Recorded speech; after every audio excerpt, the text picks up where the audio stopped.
আইস একটা মজার কথা বলি শোনো। তো আমি এখানে মিষ্টি খাচ্ছিলাম, এই যে মিষ্টি। তো হঠাৎ করে কথাটা আমার মনে হলো, সে কারণে বলছি। তো এই যে এই মিষ্টিটা, ঠিক আছে, এই যে ভেতরে আমসত্ত্ব দেওয়া মিষ্টিটা, এটা পার্সোনালি আমার এই যে ওপরে যে সন্দেশটা রয়েছে, এটা আমার অতটা পছন্দ না। কিন্তু আমি এই আমসত্ত্বটা, শুধুমাত্র এই আমসত্ত্বটা খাওয়ার জন্য মিষ্টির দোকানে গিয়ে এগুলো 10 টাকা 12 টাকা করে পিস আমি কিনে আনি, শুধুমাত্র এই ভিতরের আমসত্ত্বটা খাবো বলে।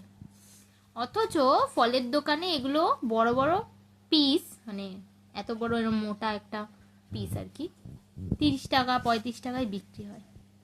আমি সেটা না কিনে কে আমি এই আমসত্ত্বটা খাবো বলে এরকম ধরনের যে মিষ্টিগুলো পাওয়া যায় আমি সেগুলো কিনে আনি।